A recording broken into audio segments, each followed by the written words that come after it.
Welcome to Talking Comics, where we are bagged, boarded, and pre-recorded. I'm Ryan. I'm Sean. Thank you guys for tuning in once again. So by the time I upload this podcast, Halloween is unfortunately over. Boo. Yeah.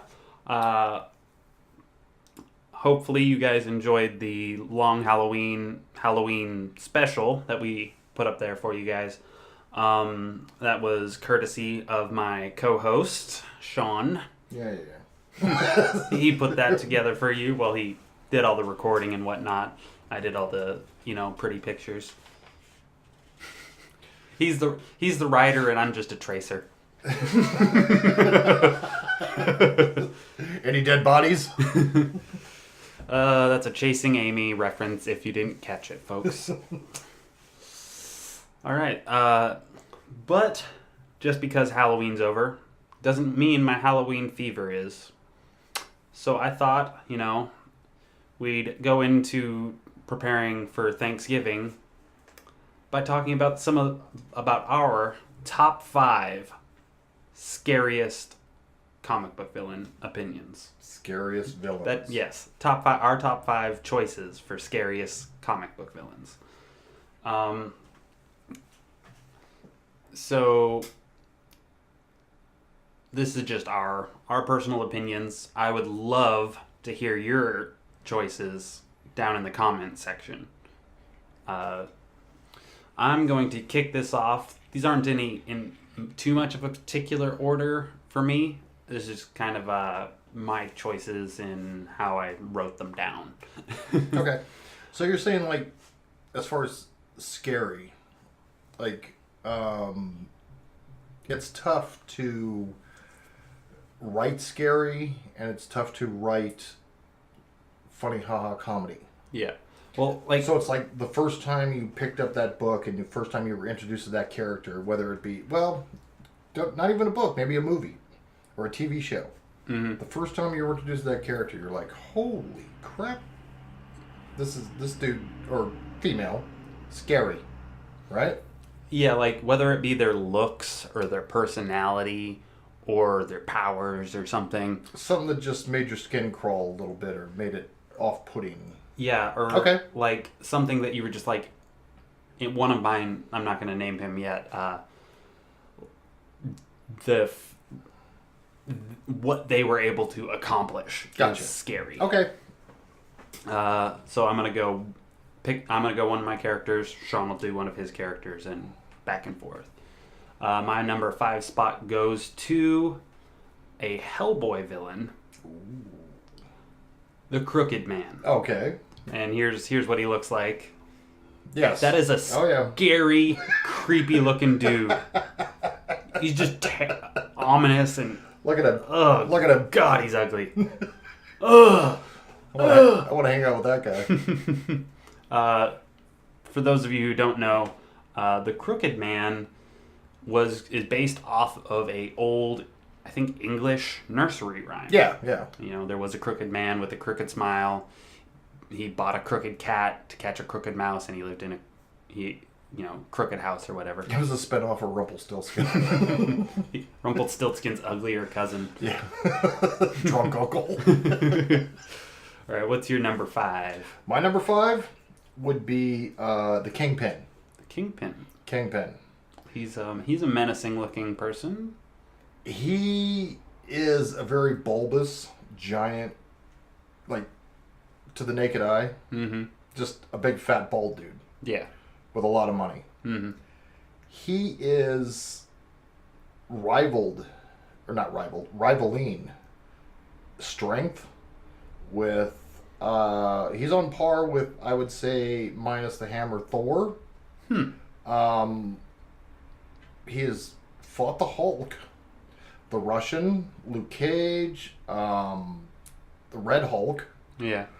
On and on. But the scariest part about the Kingpin is that over the course, the crossover of all the Marvel comics, every villain, he's like the original Kaiser Sose. Yeah. Every supervillain, every cosmic villain, whatever they do, their actions always benefit the Kingpin, and 9 times out of 10, in the end game, they end up working for them, working for him, whether they know it or not. Yeah, yeah. Yeah, he benefits all the time. And That's scary. something that you can't really depict in comics very well, but like in like the Spider-Man games and stuff, the Kingpin, they make him surprisingly fast. He is for someone of his he size. Is. No, he is in the books too. Like it's hard to kind of depict it, and he's agile. Yeah, and that's kind of like he can do a backflip.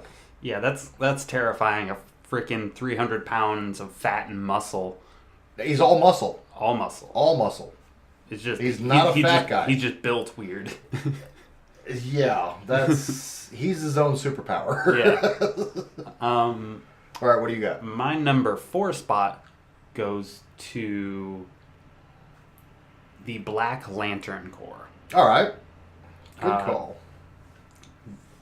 Because they were able to dominate the entire DC universe.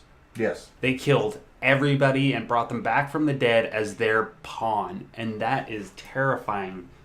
Like, even Martian Manhunter was taken out by them. Superman, Hawkman, Hawkwoman. Hawkman was the first. Yeah. Yeah. Little bitch. Well, yeah. Probably because he didn't have proper armor on his chest. Just some leather straps. And they were even able to take out the freaking Guardians from the Green Lantern Corps. Yes. Yeah. So the zombie horde that is the Black Lanterns, get my number 4 spot. Number 4. Excellent choice. Yeah. My number 4, I'm right there with you. I'm going to go Darkseid. Nice. Darkseid. I mean, Omega Beams. Enough said. Only 2 people can dodge those. Batman. The Flash. And the Flash. Did I tell you that's the Grant Morrison Rock of Ages? Yeah. Oh. Should I tell it here? Yes, please do. Oh. There is a book with Darkseid. I know it kind of takes away from the whole scary thing. But it's called... Grant Morrison did a book called Rock of Ages. And it is... Darkseid has taken over the entire universe, Earth included. Batman is presumed dead. Justice League is disbanded. Well, in a nutshell, they, over the course of things, they slowly get back together, find out... Well, they didn't find out, but as the reader... You know that Batman isn't dead. He has just been, for the course of decades, been tortured at the hands of Darkseid's servants. And he did kind of a Hannibal Lecter thing where he basically talked the torture out of, swallow your own tongue. Yeah. And he gets back in, and he's got like these nervous tics, and he slowly starts to become Batman again, and joins and gets everybody unified. Yeah. And they're taking on Darkseid. Darkseid has this force field around him where you can't. There's nothing, literally nothing, that the Justice League can do. Even Superman. Superman cannot penetrate this force field. Well, it comes down to Green Arrow and the Atom. Yeah. And Green Arrow shoots one of his arrows at Darkseid, and he just laughs because it's like, really? It's like, what are you going to do? But what he doesn't know is the Atom. Help me out with the name. Ray Palmer. Ray Palmer, thank you. Ray Palmer, the scientist, goes, I noticed that you can see through your force field, so that means light can get in. Yeah. And the Atom has shrunk down to a beam of light on the tip of the arrow's arrow. That's crazy. So yes, the arrow bounces off, obviously, but the Atom gets in and penetrates Darkseid's brain through his eye socket. And all the while this is going on, Batman's being tortured, Justice League's getting back together. There's this voice that we never see who's talking, but it is the Black Racer. Yeah. The DC's version of Death. for he's The Flash. He's death for speedsters. And Darkseid has recruited him to be, and empowered him to be death, period. Mm-hmm. For every being. Yeah. So he's on his way because he knows. I mean, it's like the shark with blood in the water. Yeah. Because Ray Palmer just went on a suicide mission because the electrodes in Darkseid's brain and everything, and he's sitting there talking inside Darkseid's head, talking to him, saying, "I'm removing your frontal lobe," and he's like, "No!" And there's nothing this dark god, the conqueror of worlds and universes, can't do because Ray Palmer is inside his head, literally. Yeah. And he's ripping out, and he's telling him as he's doing it. I don't think you need this. But the electrodes from his brain are killing him. Yeah. And when the Black Racer shows up, the dialogue. It's like, I come for the one who is defeating a god. And like a good scientist, he asks me a question. And the question is, and you're like, oh. It just leaves you hanging. And Darkseid falls, Ray Palmer gone. Yeah, that's that Grant Morrison. He likes to keep people on their toes. I'm gonna retract my number 4. Grant Morrison's my number 4. Anyway, number 3. My number 3 spot goes to Carnage. Ooh. Not only is he one of these, he's in like the top tier of strong supervillains in the Marvel universe. He's competed with multiple people all at the same time. Like Spider-Man had to team up with like the Punisher and Iron Fist and Captain America and a bunch of other people to take this guy down once or twice. Of course he's done it himself before, but It's basically anybody who's afraid. When Todd McFarlane first did Venom, created the Venom symbiote character, it was like, holy crap, what is this? And then you find out it's like the suit is actually like a symbiont thing. And now imagine that suit on a serial killer. Yeah, see that's the second part of my argument. Not only is he a powerhouse, but he's a psychopath and a serial killer. Yes. So he enjoys it. And he gets my number 3 spot because he's very, this is the picture I chose for it. That's a very ominous picture. Hey, Cletus Cassidy, how you doing? He's about to rip out your guts and smile at you for it. Oh, there you go. Big smile, I got big guts. What's your number 3? Number 3, I'm getting ready. October 23rd. My number 3 is Negan. Yeah. Saw that From coming. The Walking Dead. Saw that coming. Oh, yeah.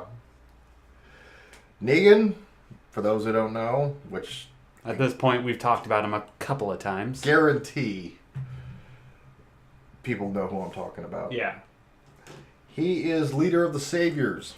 He is the one that will take down our favorite band of walker killers, Rick and Company.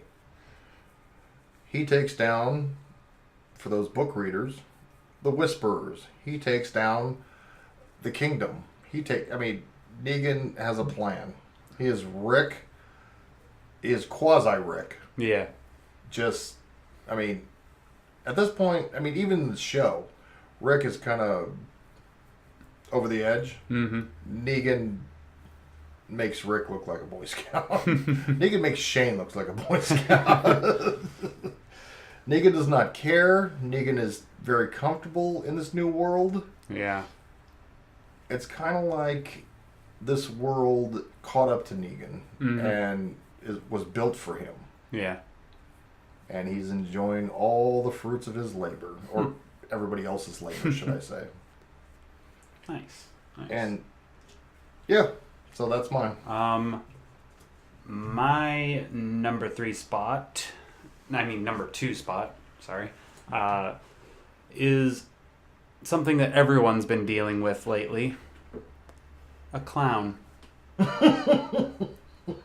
But not the clown you're thinking of.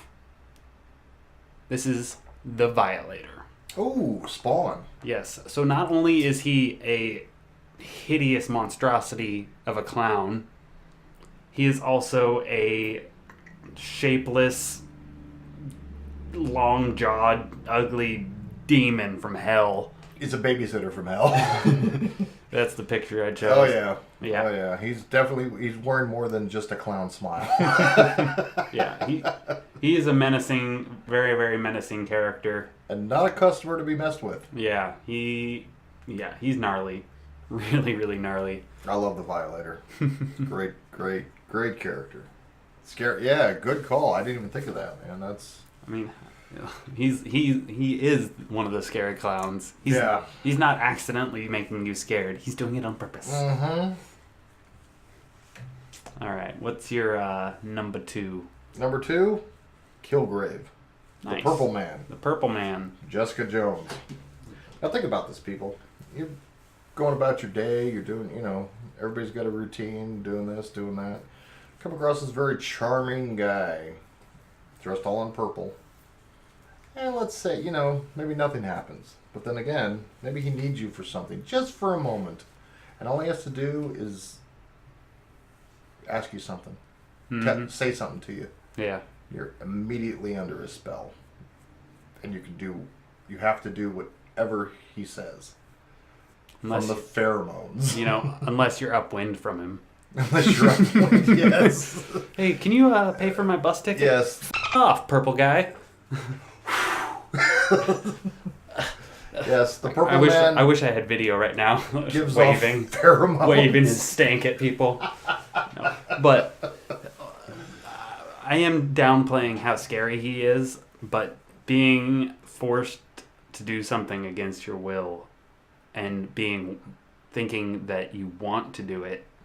Yeah, that's the thing. Is terrifying. The victims go in. He almost made my list, but yeah, the victims go in just I really with enthusiasm, only because he gives off these pheromones that he's obviously a mutant. Yeah, and you're prone to whatever his voice command is. Yep.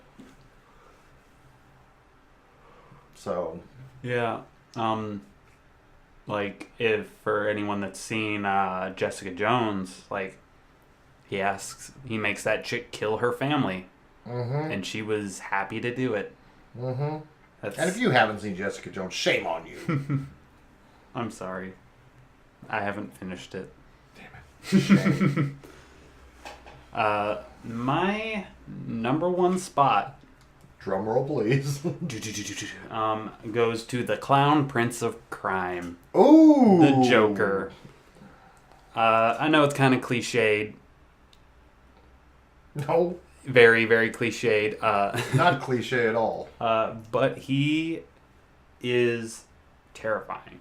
I mean, I was trying to, throughout this list, I was trying to, go from different comic book distributors. I mean, I went Marvel, Image, Dark Horse. But the Joker kind of forced me to put 2 DC villains on my list because he cut his face off to prove a point. Mm-hmm. A point that meant nothing. Yes, that meant nothing. To only him. Yeah. That's a whole kind of crazy. I can't even describe that, how crazy that is. And to make matters worse, apparently there's 3 of them. There's only one in my heart. Jack Nicholson. Cesar Romero. Yeah.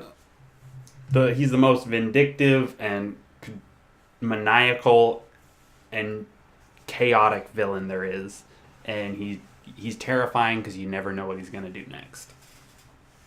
He doesn't even know what he's gonna do next. Nope. And that's a dangerous. And that's why he gets my number 1 spot. All right, what's your number 1? You ready? Yeah.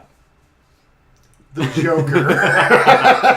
This is why you and I do this. Apparently we share a brain.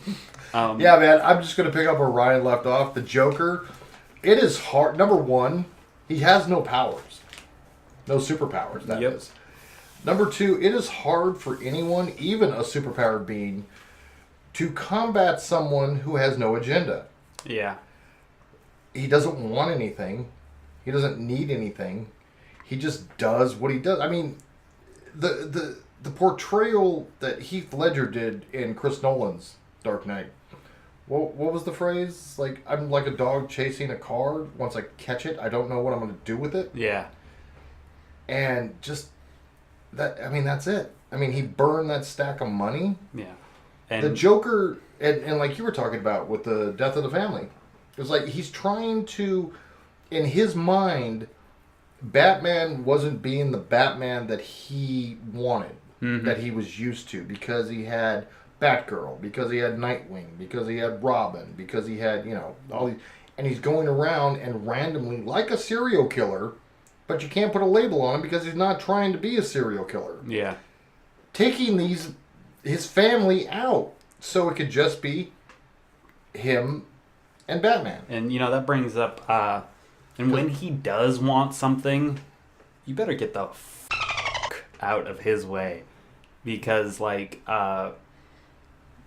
in the death in the family story arc where he killed Jason Todd. Yeah. He was getting that money to start up his, crime empire again, whether you liked it or not. Mm-hmm.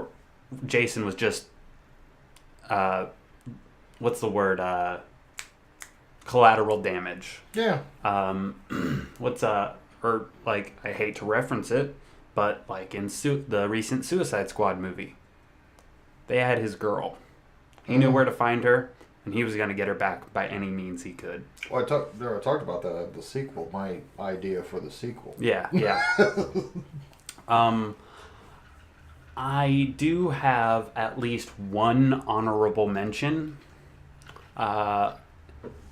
He is a particularly tough villain.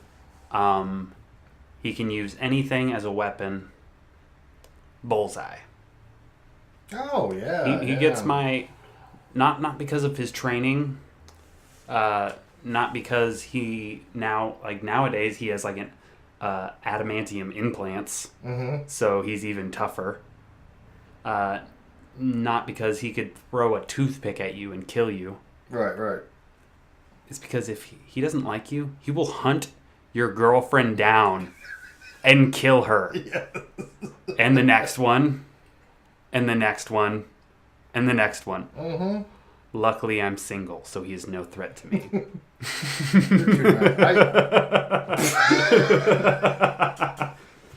Womp womp. I too have a honorable mention.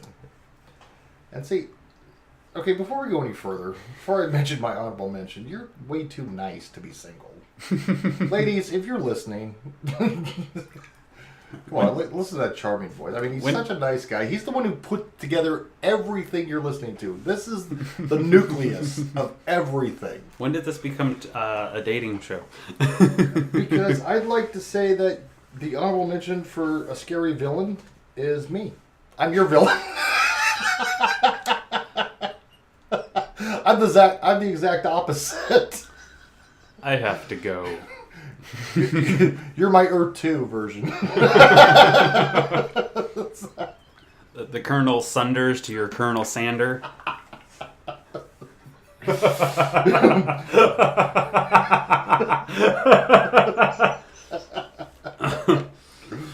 Oh, lordy lord. A little shorter, a little fit, thin. Your still hair color doesn't look like you swallowed a skunk.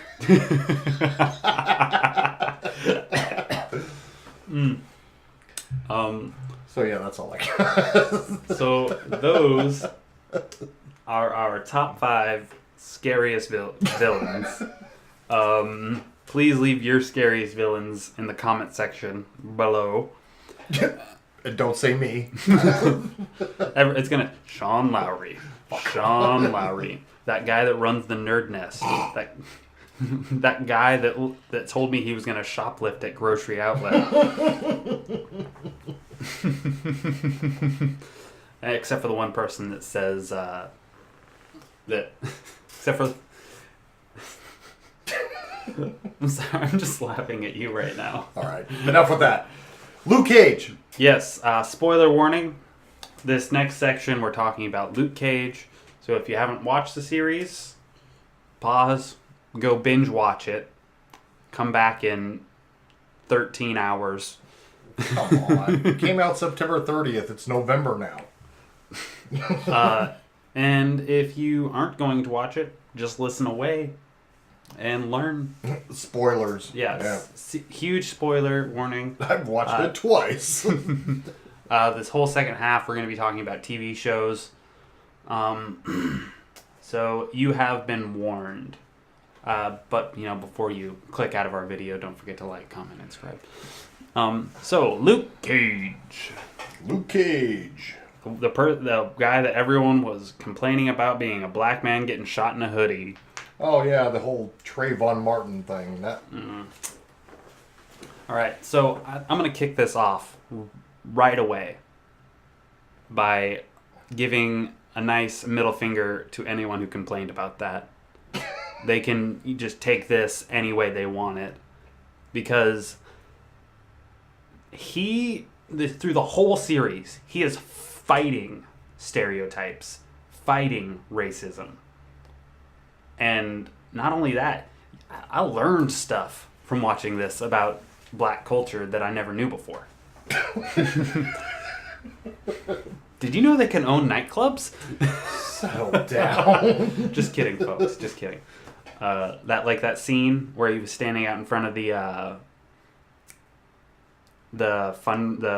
congresswoman's place, and the kid has the gun in the back of his head. Oh yeah. Calls him the N-word. Uh-huh. He's like, you call me that in front of a building named after one of our greatest heroes. Mm-hmm. And I loved that scene. Oh, remember when you finally went to the police station, you did that big speech, and all the cops are stopping. All the cops stop and look at him. Oh my God, I was welling up a little bit. Not gonna lie, here I go again. I'm just imagining your wife turning and, oh God. She's like, oh. I thought there could be one where we could make it through, but apparently not. Here comes the waterworks. I'll tell you what. You know who else got a reaction out of me? Who? In the other way? Oh, Rosario Dawson. Yeah. I love thee. She's everything. She is the bridge for everything because we know Defenders is coming. Yeah. And every time I see her on screen, forget how she looks. Yeah. Although she is just chewing the scenery, and she just rules as an actor. Man, I wonder how many more of the Defenders team she's gonna get with. Well, you saw at the end, she took the tag. That little homage to Iron Fist. That's her real thing. That's how she really heals them up. Wink, wink, nudge, nudge. Dude, it was awesome, man. Because especially not as cheap. Of course, here's one of the things that kind of like we were talking earlier before we went on air, like Purple Man. Yeah. I'm like, really, dude? You're going with Purple Man? You mean B.O. Man? B.O. Man. It doesn't play well on page as well as it does on screen. You saw the little reference with the scene in Luke Cage where he busted out and he still had the gauntlets and the headband. Yeah. And he grabbed the yellow shirt. And everyone's like, there was a lot of people. I was laughing. The Trayvon Martin. My freaking ass off. It's like, if it wasn't the Trayvon Martin complaints, it's like, oh, black man in a hoodie, blah, blah, blah. This is very, are people ready for this? It's like, dude, after 9/11, look at Man of Steel. Look at Transformers. There's buildings falling all over the place. People are saying, oh, this doesn't do that. Luke Cage, the show doesn't do it justice. Are you kidding me? Luke Cage was in the 70s. It was very 70s, right on, bro. Yeah. That type of thing. He gave a nod to... number one, it was a nod to someone like me who loved and read the comics. Mm-hmm. Number two, it was also a big shut up to those naysayers because you put it on. And look how ridiculous that looks today. Yeah. I thought it was spot on. I love Luke Cage in every which way, shape, or form. Yeah. I would have coffee with him. Oh, Sean. And not to mention the fact, are you kidding me? They gave us Diamondback in the suit. Granted, there wasn't a big snake head with the teeth, but Justin Hammer, that whole show, if you're paying attention, people, it makes you want to go back and revisit Iron Man 2 and give it another shot, because Justin Hammer has huge. I know that movie was not revered for some reason. I loved it. I liked it, but it wasn't as good as it could have been. But the ramifications of the existence of Justin Hammer. Yeah, that's the thing you got to give to Marvel. Yeah. Not all of their shows are running into each other. Like, we're probably never going to see Luke Cage meet the agents of S.H.I.E.L.D. Never say never. I'd love that. Never say never. But the stuff all plays out into each other. Like Justin Hammer's guns making it onto the streets of Harlem. Agents of S.H.I.E.L.D., they're talking about the Sokovia Accords. Mm-hmm. So it all comes together. And you know who I really wish would get that right. But we're not talking about them yet. DC. Sorry. The rise of the Black Mariah. Oh yeah. Which, if you grew up reading the books like I did, she becomes a little too big for her. I mean, don't get me wrong, she becomes very powerful. Yeah. And it's the woman with the pearl-handled gun. And she takes over a lot of stuff, and it slowly spills into Wilson Fisk. Oh. Gets on his radar, and then there's a huge gang war. Nice. See, I never read any of the old comics. Oh, man. So they were a little before my time. God, always with the jabs. Always with the jabs. But, yeah. So I know that she was just, playing her part, trying to screw Luke Cage over. But throughout that, and every time, she had those anti-Luke Cage empowered people meetings. She was doing the scumbag politician thing. Yeah. That's Black Mariah. And I was thinking, if I was in that audience, I'd probably end up getting kicked out, because I would have been that one guy in the back raising his hand. Didn't white people do this to black people at one point? Didn't they have meetings? I'm going to double dip here on this podcast, and since we've already done a Chasing Amy reference, I'm going to do a second one. Oh, yeah. I'll be right behind you going, "What's a Nubian?" Anyway, you know what was badass though? What? The soundtrack to that. Oh, show. yeah. It had. I am a huge Wu-Tang Clan fan. Yeah. And I love the scene with Method Man was in there. Yeah, that was awesome. And the songs too. And I want that rap that he did ironically on a podcast. Well, that was a radio show. Or whatever it was. He busted that song. I looked at my wife and I'm like, I want that song. I found my new ringtone. Oh man, Wu-Tang Clan, and then Method Man doing was it Cage Love or whatever it was called, Luke Love, but he was bashing, Iron Man. Yeah. Which, if you remember, there was a certain issue where actually Luke Cage in the comics punches and breaks Tony Stark's armor. Yeah. Wow. Yeah. Nice. He matched fist to fist with the Hulk. Just for a moment. For a moment. Then he started pissing the Hulk off. But that's a whole nother story. Yeah, this is a really solid... The soundtrack was really solid. Like, a lot of the music they were playing, I'm not, particularly, into, I'd say. Like, the, funk that they were playing and the rap and whatnot. Not particularly my general go-to music, but it was all solid music. Really great. I'm gonna own that soundtrack. I'm I'm your supervillain. I'm your honorable mention. I love. I'm not a rap guy. Very, very, very, very, very short list. I mean, you can count on one hand how many rap groups I like, And I'm not even going to use all fingers. But It also shows your age that you still call them rap groups. whatever. Another jab. But yeah, the old East Coast funk stuff. Yeah, I loved it, man. I loved it. Yeah, it was awesome. I really liked the barber shop. Oh, Pops? Yeah, Oh, I really yeah. liked Pops. You know, it was a good theory that I came up with What? before Diamondback was introduced on the show. What's that? The whole time, the chess player was Diamondback. Oh, that would have been crazy. I'm like, I just threw it away. I'm like, because my wife and I sit there and watch religiously every episode together. Mm-hmm. I'm like, hey, wouldn't it be something if she's like, Cottonmouth, Diamondback? I'm like, those are snakes. Yeah. She's like, oh, no, I get it. It's like, so tell me. I'm like, I can tell you right now what's going through my head. She's like, oh, I can't wait to hear. I go, wouldn't it be something if the chess player ended up being Diamondback, kind of like a Machiavellian role the whole time he's sitting there? And she looks at me and she's like, is that what happens? Like, I don't know. I don't know. I'm like, not in the books, but how badass would that be? You know, speaking of Diamondback and Cottonmouth, why are all of his villains named after snakes? Well, Cottonmouth was nothing more than just a soldier.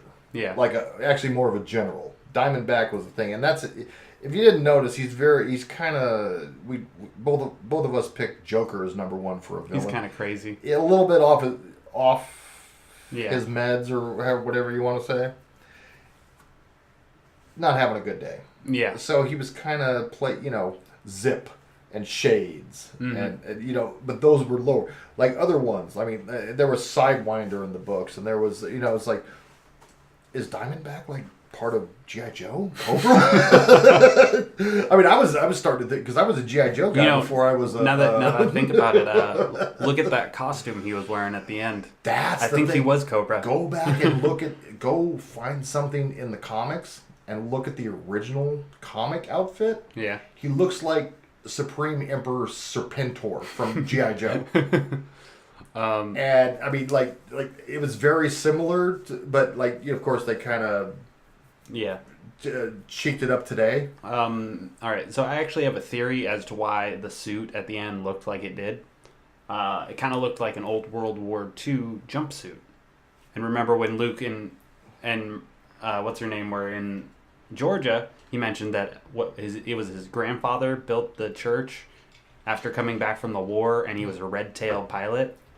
And that's why I think as much as he wants to push Luke's and his father away, I mean, he still keeps that Bible. Mr. Gibson, I'm going to go ahead and tell you, go ahead and listen to the podcast, because like 15 minutes ago I said, go back and watch Iron Man 2. Justin Hammer. The suits. Justin Hammer has the guns. Justin Hammer created the Judas bullets. Justin Hammer created that suit. Justin Hammer created the Iron Legion. Mm-hmm. Iron Man's... Well, I understood that, but... No, literally, that suit is hanging in the background when he's talking to Whiplash. I did not notice that. Yeah, I... Never mind, then. I just figured somebody's read the comics. I was like, oh my god, look at that. Nobody knew what I was talking about when Iron Man 2 came out. I just saw like a blithering in it at the time. Just like, yep, see? Old man's not so stupid, is he? Yeah, I don't know as much about the comics before even only recent years. These are the ones I was telling you about from day one, where like all my friends would be like, why do your favorite superheroes have no superpowers per se?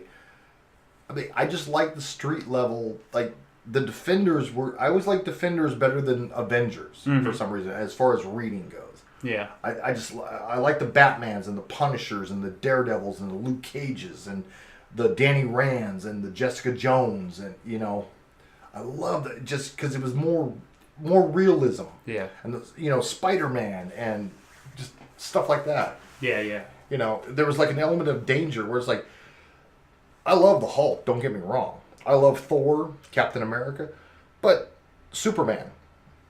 all those guys. It's like it's going to take something cosmic Yeah. to actually have it to present any real danger. Tony, there's a bank robbery in progress. That's not my problem. I'm a superhero. Exactly. That's what I was saying. Is like I remember sitting around talking with my friends in high school, junior high even. Yeah. Grade school. Actually, this was a high school. Number one, after I got punched in the stomach for liking comics. It was a different time then. It was like, oh, I love Tony Stark. He was like, wait a minute. You like a guy that has a heart problem who really doesn't care because he's a rich, egotistical, arrogant prick who likes to just go around and sleep with women, and he's an alcoholic. I'm like, yeah, I mean, everybody needs a hero. And then my friend proceeds to say, and who's your other one? Daredevil. Oh, the one superhero who's known for what he can't do. See? He's like, what's wrong with you? That's hilarious. Yeah, I just love, because again, the more the danger element. Yeah. I just love it. Yeah, I tend to like those ground level heroes a lot more, like Green Arrow and Spider-Man. and whatnot. Spider-Man, Green Arrow, Batman, Punisher, Moon Knight. Oh, did you see that too, by the way, when they were questioning, when they finally got Mariah, and they were questioning her, and they were doing the back and forth thing in the police station, and she's sitting out there before they took her into the interrogation room, and Luke and Claire are like, what's going on with her? You remember that scene there? Did you see on the wall? All the wanted posters for Frank Castle. I'm like, oh, look at that! Look at it! I was too busy just watching the show. I know. Yeah, you and my wife are like, I wish we could see stuff the way we see it. I'm there for the story. Well, so am I. But I'm like, I don't know. Maybe with something like this, I've got to jump because I read it. All the stuff. I'm just like, I was punched in the stomach, bottom of the barrel. Like nobody cares about these characters, and they're like, what a wonderful world we live in. Yeah. I mean, I've already told the King Shark story on the Gorilla Grodd. Ooh. Should that be a lead-in? Yes, that's a segue if I've ever heard one. Hey, kids, guess what? The Flash is back on. Season 3! Flashpoint Paradox. Yep. Oh, what do you think? Awesome! Yeah, it's pretty good. It's interesting so far. Come on. I don't really have much to say about it yet because it's only episode 1. This is something you are familiar with the books, but now they're going off the show, right? Yeah. Come on, how badass is Because that? now, like, I mean, yes, they're more or less doing Flashpoint Paradox, but they're not doing Flashpoint Paradox. Exactly. So now we're in slightly uncharted waters where they're going to be picking and choosing from the comics throughout the years, and which could be a great thing. Isn't that what you want, though? Yeah. It's like you and I have we both read that story, right? Yeah. Now it's like we're picking up a book because they treat Greg Berlanti and Andrew Kreisberg treat these like issues. Yeah. So it's like we're picking up a new issue every week. Are we going to try and keep this one spoiler free or? It's November. we should be. We're talking about episode 1. Oh yeah. Of season 3. Yeah. I think we're safe. All right. So we'll let people catch up on this one. So that ending, I had a bit of a problem with when Alchemy. No, not that. Oh. So after he does all the stuff and he fixes it and goes back into normal timeline. And he's like, "Where's Iris?" And Joe's like, "I'm just gonna chalk that up to your mourning." Oh, and he walks off. Shit! I thought she was dead. I thought they were gonna say she was dead. And then Wally's like, they don't talk anymore. And I just sat there and I was like, what the That's what they were going for. I'm just like, what the No, because see, here's my problem with the first episode. I thought we'd spend more time I thought, because I watched Arrow also, Mm-hmm. and Supergirl, and Legends of Tomorrow. Yeah. And I thought the ramifications of, because whatever Barry did is going to affect all 4 of those shows. Yeah. In the Berlantiverse, as I call it. Mm-hmm. I just wanted, the only problem I had, which they corrected, this is why they're better writers than I am, is I wanted to spend more time. I definitely want to spend more time with gazillionaire Cisco. Yeah. And his 8-foot-tall girlfriend. But I'm like, oh man, I'd love to see this. But it seems like every episode, it's like we're with Barry. Mm-hmm. We know what's happened. But, okay, he's fixed this. It's basically Back to the Future with the Flash. Yeah. Okay, we fixed this, but it's not quite right. And now we're in this episode. Mm. And then wait till the next episode, and then it's like, oh, okay, good for, yay, Barry. Oh, shit. You know what I mean? Well, like, that's fun TV, man. Come on. Yeah, it's just, this is The Flash, not Arrow. But it's all going to tie together because check this out. I heard an interview with Kevin Smith, who's directed the 7th episode Mm-hmm. of this season. Yeah. And he said that his is the lead-in.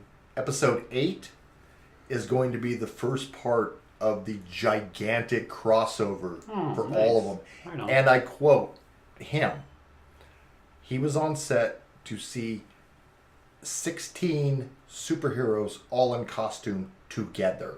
Right on. Oh! That's pretty cool. But you know what's going on too this season. I'm excited for what's coming. I really am. It's just this Barry and Iris drama. Oh, It dude, doesn't. I love that shit. I'm a sucker for a good story. You know me. Well, if I love it. if I Yeah. wanted to watch a forlorn and dejected person, I'd just go back to like season 1. No, not season 1. Season 3, 2, later season 2 and 3 of The Arrow. Okay, yeah. But Like, you got to remember, I want to see Barry Allen being Barry Allen, Iris. not being. "No, I love Iris, but I can't be with her." Let me ask you something. What station is this on? CW. What was it before CW? WB. W. Oh, yeah. I called that show the Land of the Beautiful People. I mean, there was not an ugly person on that show.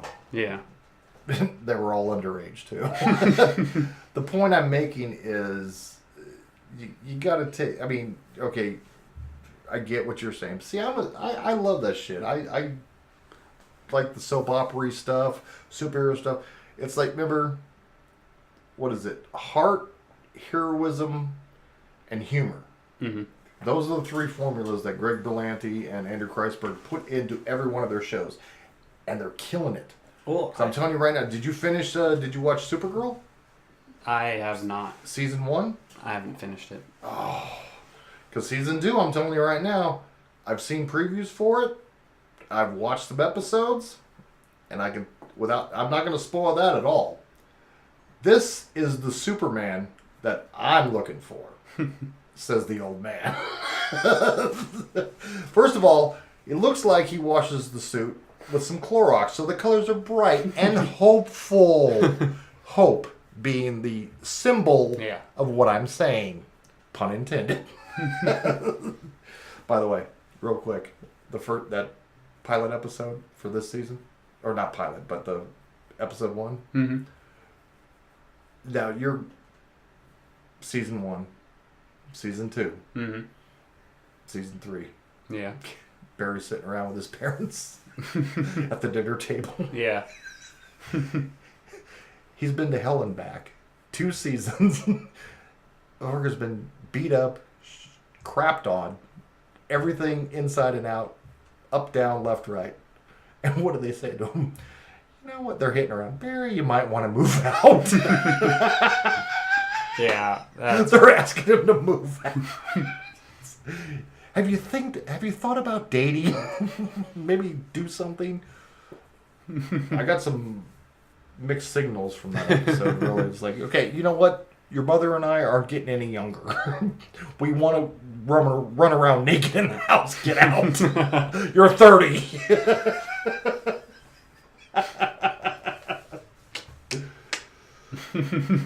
Oh man. I can't wait to see what happens later on in the season, but overall, episode 1's a little anticlimactic for me. I mean, it was only The Rival? You like The Rival? I have no How idea. badass was it to see Kid Flash and Flash together? that was pretty cool. But as far as The Rival goes, I've never heard of him. Okay. Last season. Season 2. Mm-hmm. Okay. The whole Zoom thing and Jay Garrick, and then I'm like, and I remember that one scene where with the wormholes, Yeah. and he came in and he killed, or we thought he killed Jay Garrick. Mm-hmm. Zoom. I'm like, I think because I'm dialed in with the books.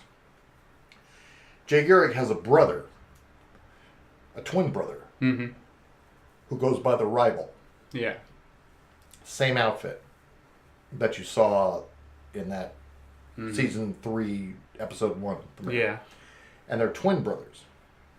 And The Rival was a speedster who worked for Zoom. Mm-hmm. So I thought, oh my God, they're going to do The Rival. I was wrong. they went a whole nother direction. But it brought in The Rival now. And the dude playing him was the dude who played Caesar in Spartacus. And that guy is genius. I loved it, man. Yeah. It's like, if you go back and like read the books again, you know, Mm-hmm.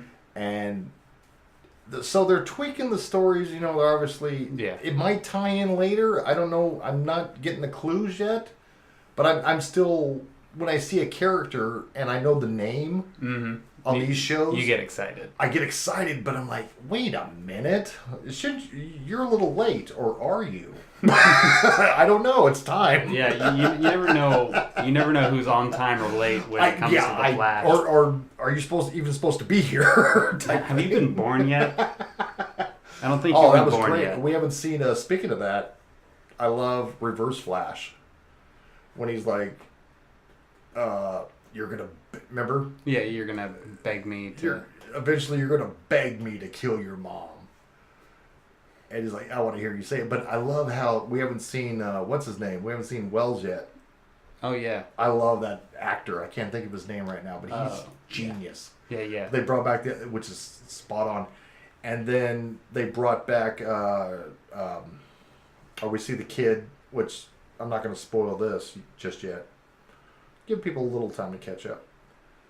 Malfoy. Remember I was telling you? Yeah. I talked about it before on a podcast. I'm like, they're bringing him. I go, I think they're going to bring him in as young Reverse Flash. Because Yeah. it's I going to be, could they're see that. bouncing around. It's not going to be the Flashpoint in the comics, Yeah. obviously.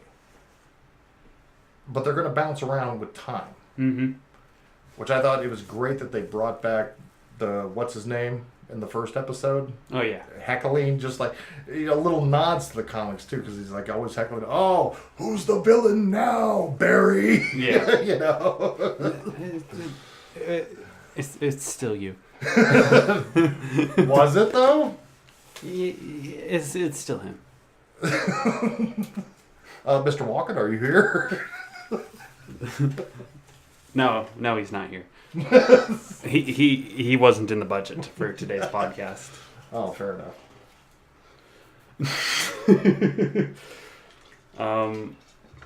Well, I think we're just about out of time. That's all I got. Yeah, me too. Unless you want me to talk about the guy that came in yesterday. Or does he even deserve our time? He doesn't. It's nah. All right. Meh. So I guess that's it. Thank you guys for tuning in. Please like, comment, subscribe, and We got shirts.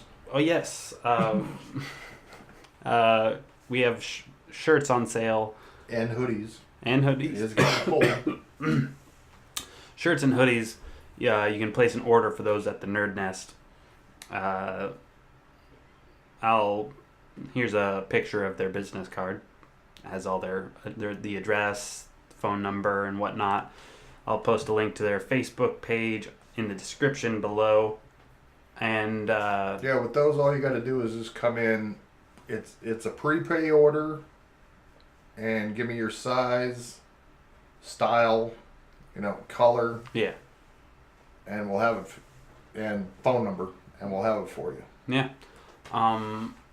And we should also be getting new Talking Comics decals in here pretty soon. Yeah. So we'll also have those on sale at the Nerd Nest. So thank you guys, as always, for watching. And we fucked it up. All right. As always. Have a day.